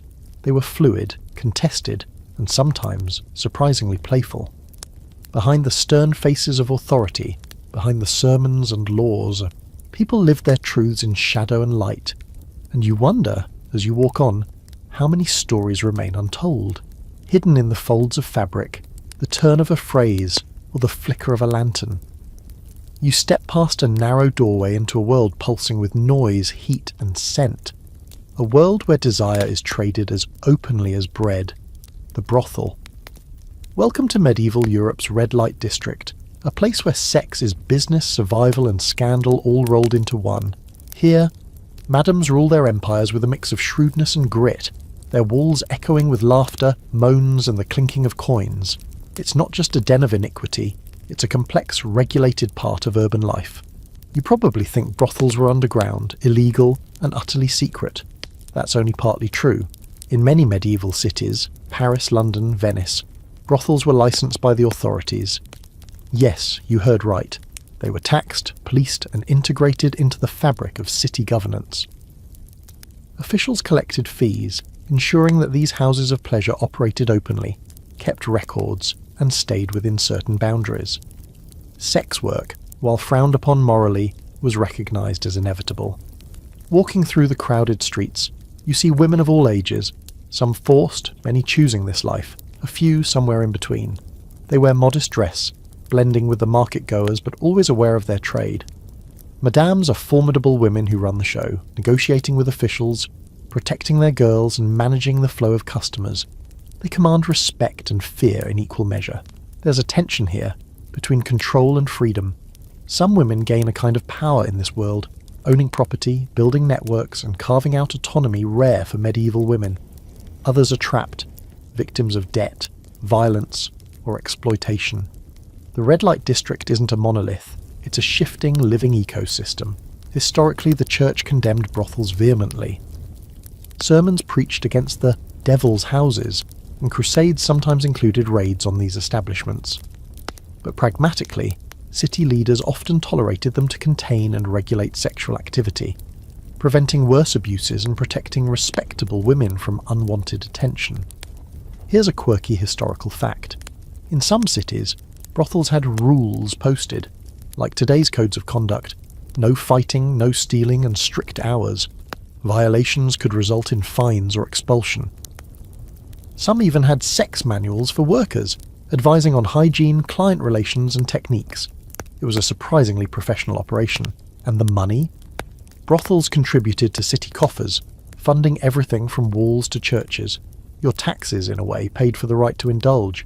It's a delicate balance of sin and survival, but there's also scandal and risk. Disease, especially syphilis in later centuries, spread rapidly. Women could be arrested or whipped for breaking rules or offending clients. Reputation was fragile. Still, some women built careers, even fame, through their trade. The madame's quarters are a swirl of whispered deals, strategy, and fierce loyalty. She's a businesswoman, a protector, and sometimes a mother figure. Her authority is real, often more effective than any law. You overhear a negotiation over a special client, a nobleman seeking discretion and willing to pay handsomely. Deals are struck with quick words and sharper eyes. In this world, silence is golden. There's also a fascinating scholarly debate. Were medieval brothels empowering for women, or did they reinforce patriarchal control? Some argue that brothels provided refuge and income where none existed. Others see them as exploitative, controlling female bodies for male pleasure. The truth is tangled, much like the alleys you just walked. Stepping back into the cool night air, you're struck by the contrast between the vibrant, risky life inside and the strict morality preached outside. Medieval cities lived with this tension every day. Sex here is business, sex here is survival. Sex here is a story of power, resilience, and human complexity. And as you walk away, you carry the echo of laughter and footsteps behind locked doors, reminders that desire, like life, always finds a way. You find yourself in a quiet, candlelit chamber. The scent of beeswax and parchment thick in the air. On the wooden table before you lies a worn manuscript, its pages filled with advice from a learned cleric on how to properly approach the marital act. It's a sex manual from 1272, and the topic at hand is the natural way to make love, a debate as heated then as it still can be today. Here, in the glow of flickering candlelight, you're about to learn that medieval ideas about sex positions were both surprisingly specific and deeply moralistic. First things first, the missionary position is king. Or rather, It's God's preferred position. Church authorities and medical writers alike argued that sex should happen with the man on top, facing the woman, because it mirrored the natural order and ensured conception. Anything else? Unnatural, dangerous, sinful. The medieval mind linked physical posture to spiritual and social order. Deviation was seen as rebellion against divine law. Imagine the frustration of medieval couples who wanted a little variety. Some dared to experiment, but not without fear. Sexual acts against nature, which included anal sex, oral sex, and certain exotic positions, were condemned by theologians and could even lead to severe penance. The Church saw these acts as mortal sins, threatening both the soul and the social fabric. Medical texts of the time often intertwined with theology. Physicians warned that unnatural positions could harm the body, cause sterility, disease, or madness. These warnings, though sometimes based on shaky science, reinforced the moral message. The body was a sacred temple and sex a ritual to be performed correctly. Here's a historical fact. The Ars Amatoria, a medieval love guide inspired by classical texts, suggested that the right timing and position were essential for conception. It even advised that couples should avoid having sex on holy days or during menstruation, which was considered unclean. The manual also hinted at positions that supposedly increased fertility, but always within the bounds of acceptability. But not everyone agreed. Folk traditions often celebrated different practices, some of which contradicted church teachings. There's evidence that rural couples used more creative approaches, relying on herbal aphrodisiacs, charms, and alternative positions believed to bring luck or ensure healthy children. These practices lived in the shadows of official doctrine, but persisted nonetheless. A quirky fringe fact. Some medieval medical manuscripts included explicit illustrations of couples in various positions, sometimes with humorous captions or exaggerated expressions. These images, rare but provocative, suggest that curiosity about pleasure wasn't entirely suppressed, just carefully coded. The debate over natural sex positions also reveals broader tensions between control and desire, between doctrine and reality. Sex wasn't just about reproduction, it was about power, obedience, and identity. By policing how couples made love, authorities aimed to shape not just bodies but entire societies. You pause, imagining the awkwardness of medieval newlyweds, fumbling in the dark, guided by manuals written by monks who had never touched a woman. The fear of sin mingled with the hope of creating life, all under the watchful eyes of God and community. So the next time you hear missionary position, remember, it's not just a modern cliché, it's a centuries-old prescription for divine order and social harmony. And yet, behind closed doors, human nature had its own agenda. The heavy wooden door creaks as you step into the convent courtyard, the scent of garden herbs mingling with candle wax and ancient stone. You're supposed to find silence here, a place of devotion, prayer, and strict chastity. But behind those thick walls, where veils and habits conceal faces, the reality is far more complex. The nuns?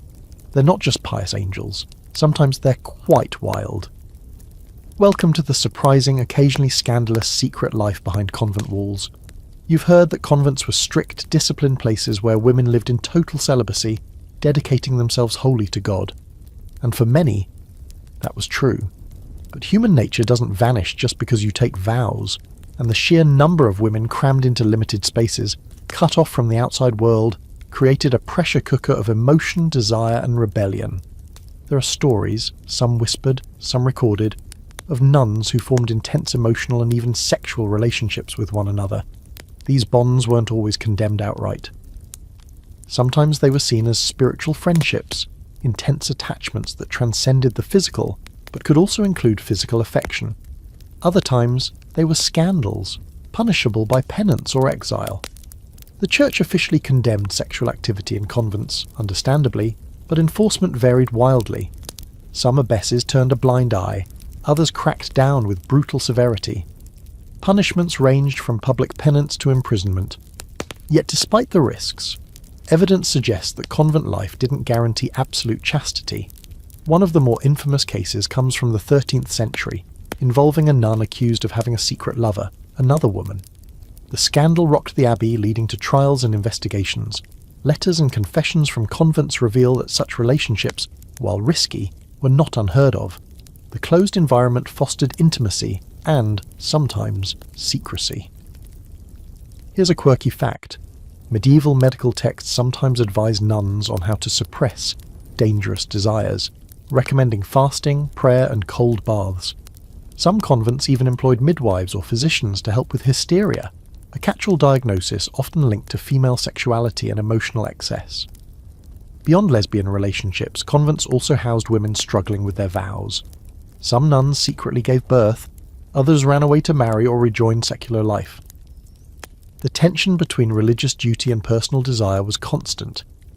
But not all convents were alike. Some were centres of learning and culture, where women had access to books, education, and relative autonomy. Others were little more than prisons for unwanted daughters. The sexual dynamics varied accordingly. This brings us to a fascinating scholarly debate. How should we understand sexuality in convents? Were these relationships acts of rebellion, survival, or genuine affection? Did convents provide a rare space for female sexuality to exist outside male control, or did they reinforce patriarchal repression in a different guise? The answers are as layered as the veils worn by the nuns themselves.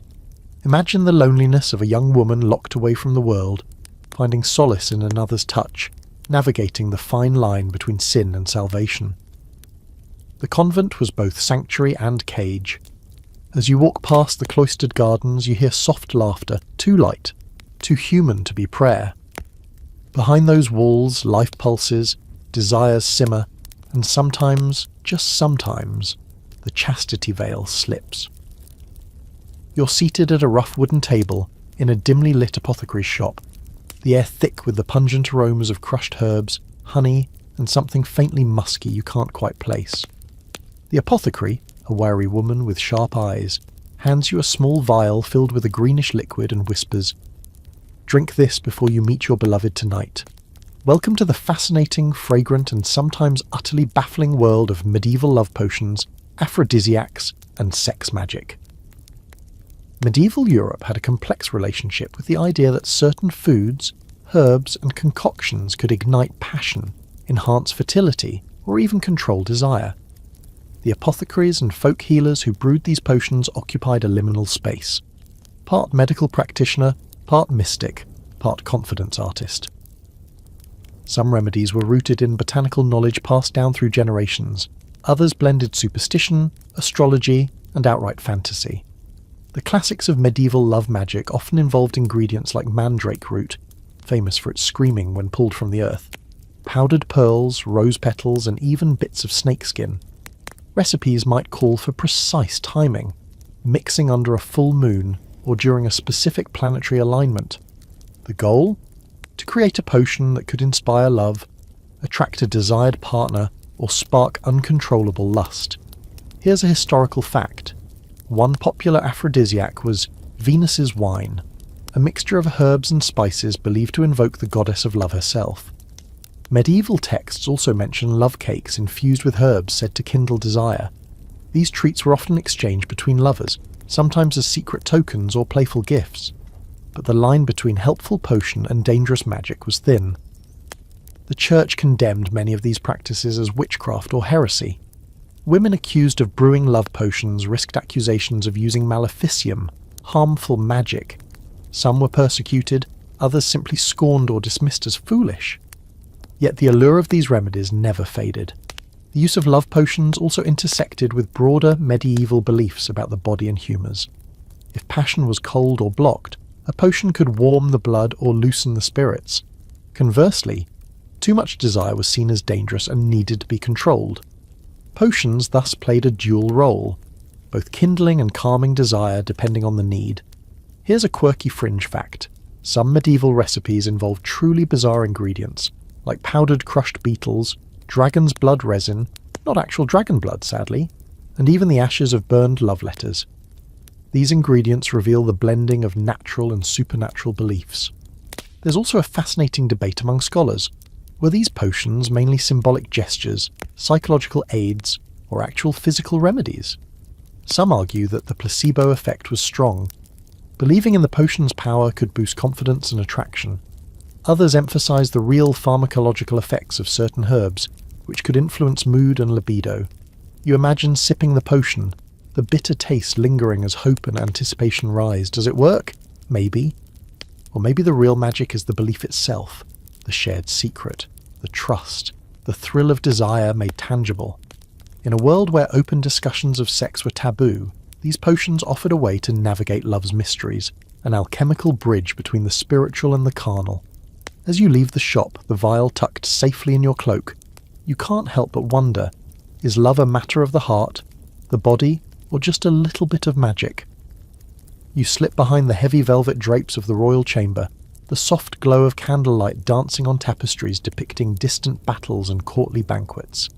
The air smells of lavender, cedarwood, and something faintly spicy, perfume perhaps, or the residue of whispered secrets. This is where the sex lives of kings and queens unfold, far from the prying eyes of commoners and chroniclers. And trust me, behind those gilded walls, things get far messier and far more fascinating than the dry histories you're used to. Royal sex wasn't just about pleasure. It was power, diplomacy, and survival wrapped in silk sheets. The primary goal? Producing heirs. Legitimate, healthy heirs to secure dynasties, inheritances, and alliances. Failure to do so wasn't merely personal, it was political suicide. Queens were scrutinised for their fertility like athletes before the big race. Kings, too, were expected to demonstrate vigour, sometimes with a court physician at the ready to assess performance and potency. But royal bedrooms were anything but private. Servants, ladies-in-waiting, and physicians often played roles in orchestrating the royal duty. Midwives and doctors advised on timing, positions, and even the diet of the royal couple to boost fertility.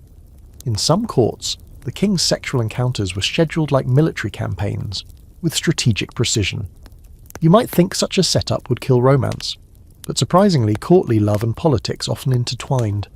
Kings and queens exchanged letters full of coded passion, poetry, and longing, even if actual encounters were brief and functional. Some monarchs indulged in affairs, others remained strictly devoted, and jealousy. That was a royal sport of its own. Here's a historical fact. Henry VIII famously struggled with producing a male heir, his marriages and mistresses sparking one of England's most tumultuous political upheavals, the English Reformation. Behind his grand palaces, bedroom politics changed the course of history. Royal sex also had bizarre rituals. For instance, in some courts, a marriage bed ceremony was public, with witnesses ensuring the consummation of the marriage. In other cases, blankets stained with blood were displayed as proof of virginity, echoing the peasant traditions but on a much grander stage. A quirky fringe fact.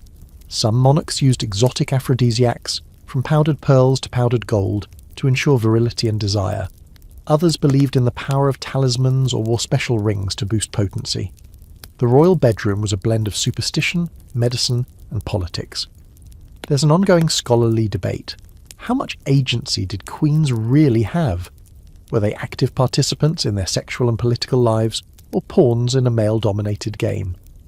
Letters and diaries suggest a spectrum. Some queens were cunning players, while others were victims of circumstance. Imagine the pressure, knowing every night might decide a kingdom's fate, every touch weighed against the future of a dynasty. The royal bed was both throne and battlefield. So next time you think medieval sex was simple or oppressed, remember the intricate dance of power, desire, and duty played out behind palace walls, where history's greatest dramas unfolded not just on the battlefield, but under the covers. You slip quietly through a shadowed alley, heart pounding, every glance over your shoulder a calculated risk.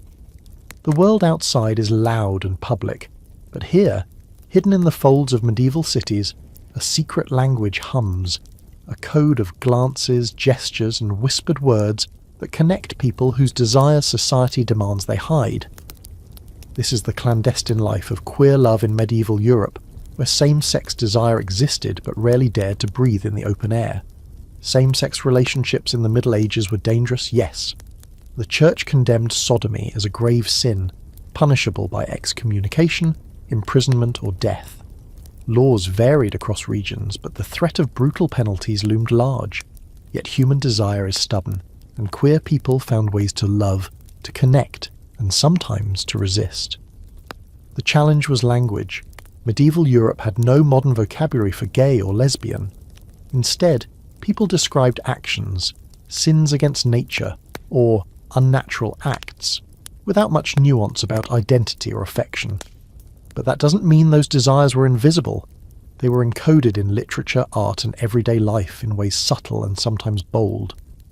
One famous example is the Carmina Burana, a collection of poems from the 12th and 13th centuries, which includes playful, bawdy verses celebrating same-sex desire among both men and women. These works reveal a world where queer love could be both mocked and cherished, a paradox of marginalization and celebration.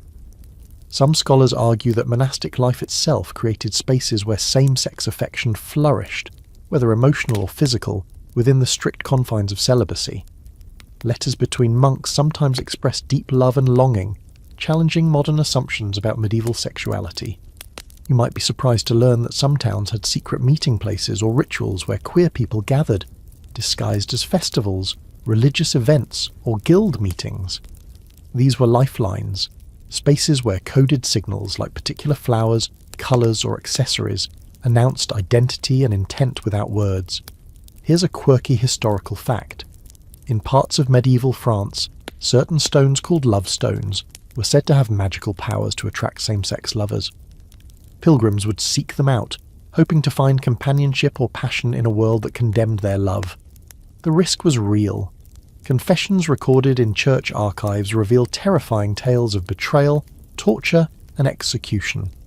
But they also show a resilience, a refusal to erase desire, a persistence of love even in the face of persecution. There's an ongoing debate among historians. To what extent were medieval queer communities organised or simply underground? Were expressions of same-sex desire private, or did they form recognised subcultures? The answers remain elusive, but the evidence points to a complex hidden tapestry of lives lived in shadow and light. You pause under a flickering lantern, wondering about the courage it took to love in secret, to hold a hand, share a smile, risk everything for a touch. In medieval Europe, queer desire was not absent. It was alive, coded, whispered, and fought for. And though the risks were great, so too was the human need for connection.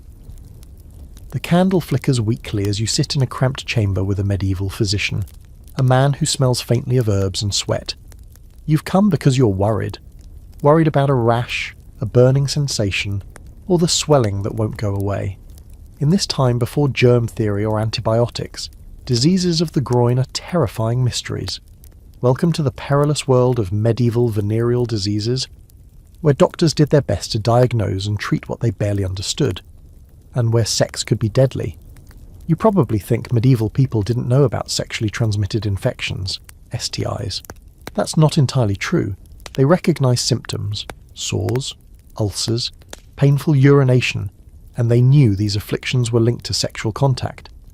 But their explanations were a jumble of humours, divine punishment, and bad luck. Doctors attributed diseases to corrupted blood, imbalanced humours, or even the stars. Medical texts warned against promiscuity, but also offered remedies ranging from herbal salves to painful cauterization. Syphilis, the notorious French disease, first appeared in Europe in the late 15th century, but before that other STIs circulated, often unnamed or confused with other ailments. The symptoms could be horrific: flesh rotting away, disfigurement, and eventual death. And the stigma? Crushing. People with these diseases were often shunned, blamed, or imprisoned. Here's a historical fact. Medieval physicians sometimes used urine analysis as a diagnostic tool, examining colour, smell, and consistency to guess the illness. They might also look at the pulse, ask about dreams, and check for humour imbalances before prescribing treatments that included purging, bloodletting, or herbal concoctions. But treatments were often worse than the disease. The use of mercury, for example, was common for syphilis later on, a toxic metal that could cause severe side effects. Medieval remedies also included poultices made from animal parts, dung, or bizarre herbal mixtures. There's a quirky fringe fact. Some texts recommended bathing in rosewater or wearing amulets to ward off infection, while others suggested sexual abstinence during certain lunar phases to prevent catching disease. The blend of superstition and early medicine is a reminder how people clung to hope in the face of ignorance. The fear of disease influenced sexual behavior, at least in theory. Some religious leaders preached abstinence as the only sure prevention. Condoms made of linen or animal intestines existed but were rare, and mostly used to prevent pregnancy rather than disease. The stigma around venereal disease also fed into social control. Women, especially sex workers, were often blamed as vectors, reinforcing dangerous stereotypes and justifying harsh punishments. Men's roles were less scrutinized, revealing gendered double standards. Medieval cities sometimes set up quarantine areas for the infected, but knowledge of transmission was limited. People relied on prayers, pilgrimages, and folk remedies more than science. Scholars debate how widespread STIs really were in medieval Europe, and how much they shaped sexual norms. Some argue fear of disease limited promiscuity. Others suggest it had little effect on human desire. You leave the chamber, relieved for now, but aware of the shadow hanging over every touch, every encounter. In medieval Europe, sex was not just pleasure or duty. It was a gamble with your body, your health, and your future. You're standing on a dusty camp outside a castle, the clang of armour and the smell of sweat heavy in the air. Around you, knights prepare for battle, faces hardened, hearts steeled. They swear oaths of celibacy before going on crusade, promising to purify their souls through sacrifice. But the reality, a lot messier. Celibate knights, more like knights with needs and no easy outlets. Welcome to the complicated, sometimes scandalous sex lives of medieval warriors. The idea of the celibate knight is powerful, a holy warrior devoted to God, chastity, and martial glory. Yet historians have uncovered a trove of letters, confessions, and anecdotal stories revealing that many knights did not adhere strictly to celibacy vows. They engaged in affairs with camp followers, prostitutes, or local women, sometimes openly, sometimes in secret. Camp followers, women who travelled with armies, provided food, laundry, nursing, and yes, companionship. They were a vital part of military life. The church officially disapproved but tolerated their presence, recognising the practical realities of long campaigns. Knights often sought these women's company to relieve stress and loneliness. Confession records reveal that knights grappled with guilt over sexual sins, sometimes confessing to multiple encounters during campaigns. The line between spiritual ideals and bodily desires blurred in the muddy fields far from home. Here's a historical fact. The De l'Ode Novae Militia, in praise of the new knighthood, by St. Bernard of Clairvaux, a key spiritual guide for crusaders, condemned sexual activity during crusades, urging knights to maintain purity. Yet letters from crusading knights tell of bawdy songs, romantic liaisons, and broken vows. And it wasn't just sex. Homosexual acts, often harshly punished, occurred within military camps. Scholars debate how common these were, but records of accusations and trials attest to their presence. The intense male environment fostered both camaraderie and tensions related to sexuality. There's a quirky fringe fact. Some crusaders carried love tokens, embroidered handkerchiefs, rings, or written vows, from women back home or camp followers. These tokens were prized reminders of affection and humanity amid the violence. The tension between knightly ideals and earthly desires creates a vivid picture of medieval masculinity, both heroic and flawed. Knights aspired to holiness, but were human, with all the complexities that entails. Imagine a weary knight far from home, torn between vows and yearning, morality and survival. The campfires glow as tales of valour mix with whispered secrets. Celibate knights, rarely. Men with needs, always. And in the dusty aftermath of battle, these contradictions lived on, in letters, in confessions, and in the quiet moments beneath the stars. You find yourself standing in the public square, eyes fixed on a wooden platform draped with coarse cloth, surrounded by a crowd buzzing with anticipation. Today's spectacle, a public penance for a couple caught in an illicit affair. The air is thick with whispers, judgment, and the faint scent of wood smoke. Medieval Europe wasn't shy about shaming those who strayed from sexual norms. Punishments were public, painful, and designed to humiliate. Welcome to the harsh world of medieval sexual justice. Sexual transgressions, adultery, fornication, incest, were not just moral failings, they were crimes with social consequences.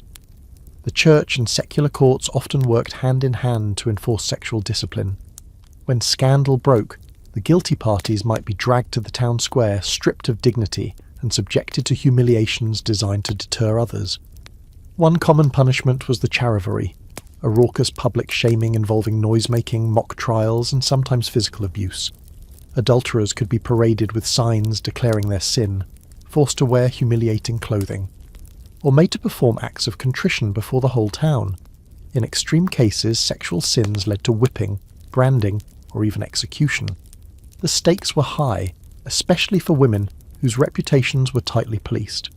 Accused women might be locked in stocks, had their heads shaved, or been banished. Men faced punishment too, but often less severe, a reflection of gendered double standards. Here's a historical fact. In some regions, penitential theatres reenacted sinful acts as a form of public correction, blending morality play with real-life justice. These performances reinforced community norms, mixing entertainment with discipline. The confessional also played a role. Some sinners were given public penance, pilgrimages, wearing special garments, or carrying crosses to demonstrate repentance. The goal was not only punishment but reintegration into the community, but public shaming could backfire. Gossip and rumour sometimes strengthened bonds between the punished and marginalised groups, and some transgressors used penance as a chance for redemption, becoming examples of moral renewal. There's a quirky fringe fact. Some towns employed sin catchers, officials who investigated rumours of sexual misbehaviour, acting as early moral police. These figures could wield significant power, often sparking fear and resentment. The line between sin and crime was blurry. Sexual behaviour was deeply entwined with social order, honour, and power. Punishment was as much about control as morality. You watch the couple kneel, faces flushed with shame, voices barely audible as they confess before the crowd. Their story becomes a warning etched into communal memory. In medieval Europe, sex could condemn or redeem, and the public square was the stage where society's values played out in full view. The night air is cool, but your skin prickles with unease. As you drift into sleep, the boundary between dreams and reality begins to blur. Suddenly, you're pulled into a vivid vision, shadowy figures dancing around a fire, their faces shifting between human and demonic. You feel hands on your body, cold and insistent as succubi and incubi haunt your slumber. Welcome to the medieval world of sexual dreamscapes and demon lovers, where nocturnal emissions were fraught with spiritual terror and erotic mystery. Medieval people took dreams seriously, especially those involving sex. Dreams were seen as messages from God, the devil, or the soul itself. Nightmares featuring demons seducing sleepers were considered dangerous signs, proof that the devil was preying on the vulnerable, seeking to corrupt their souls through lustful assault. The concept of succubi, female demons, and incubi, male demons, was widespread. These spirits were believed to visit sleeping humans, draining their vitality and leading them into sin. Men who woke with erections or wet dreams feared they'd been violated by these supernatural beings. Women, especially unmarried ones, feared nocturnal assaults that could result in pregnancy or spiritual contamination. Here's a historical fact. Theologians debated whether nocturnal emissions required confession or penance. Some saw them as involuntary and therefore not sinful. Others warned that repeated dream sins indicated spiritual weakness. Manuals for confessors included instructions on how to counsel penitents troubled by such experiences. This fear fueled strange medical and religious remedies. People slept with prayers, charms, or holy relics under their pillows. Some priests performed exorcisms to rid individuals of demonic influence. Herbal baths and special diets were prescribed to calm the body and spirit. A quirky fringe fact. Some medieval bestiaries described animals thought to be connected with these demons. Owls, bats, and wolves, creatures of the night symbolizing mystery and danger. People believed avoiding these animals at night could ward off attacks. Dreams also inspired art and literature, often blurring the line between erotic fantasy and moral warning. The Hypnerotomachia Polyphale, a famous Renaissance dream allegory, drew heavily on medieval ideas about desire, sin, and the supernatural. There's a scholarly debate about how seriously common people took these beliefs. versus how much they reflected elite anxieties. Some argue that demon seduction stories were a way to explain and control natural sexual urges that society repressed. Others see them as genuine spiritual fears. For you lying awake in the darkness, the knowledge that desire could be both a human need and a spiritual battleground adds a layer of complexity to the medieval mind. Nocturnal sins, demon lovers, and erotic dreams were part of a culture where sexuality was never just physical. It was deeply intertwined with faith, fear, and the quest for salvation. As dawn breaks, you wonder, did anyone really rest easy in the arms of sleep? You step quietly through the heavy velvet curtains into a room filled with warmth, candlelight flickering softly against tapestries that have witnessed centuries of whispered secrets. You've made it through the tangled web of medieval sexuality, through fear, desire, repression, rebellion, and the endless dance between flesh and spirit. Now it's time to breathe it all in, to reflect on what you've seen, and to understand what it really meant to live and love in medieval Europe. The medieval world you've explored was paradoxical, messy, and deeply human. Sex wasn't just about pleasure or procreation. It was power, survival, shame, rebellion, and sometimes, surprisingly, joy. The church's voice was loud and often harsh, insisting on chastity, purity, and order. But underneath that authority was a reality of desire that no decree could fully suppress. You've witnessed the harshness of virginity tests and public penance, but also the tender, secret moments shared in cloistered convents or whispered in the dim corners of bathhouses. You've seen how love could be ritualized into courtly longing or reduced to a transactional necessity in brothels. You've peered behind royal doors to see dynasties born from political necessity and royal passions entwined with duty. Medieval sexuality was never simple. It was shaped by fear of damnation, but also by the resilience of human longing. The strictures of society created space for rebellion, whether through bawdy marginalia, cross-dressing trickery, or forbidden loves whispered in secret. Desire found a way, even when it had to hide in the shadows. Here's a final quirky fact. Despite all the rules, restrictions, and sermons, medieval people wrote thousands of poems, songs, and stories celebrating love and lust in all their forms. They laughed, cried, ached, and dreamed, just like us. The debates you've encountered, from the nature of sin to the reality of queer lives, remind us that history is never black and white. It's a tapestry of contradictions, where faith and flesh, power and passion, fear and freedom are forever intertwined. So, as you close your eyes tonight, remember this. Medieval Europe was not a time of repression alone.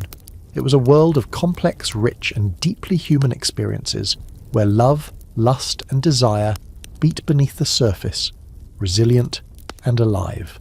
Thank you for joining this journey through a past that still speaks to us today. Sweet dreams.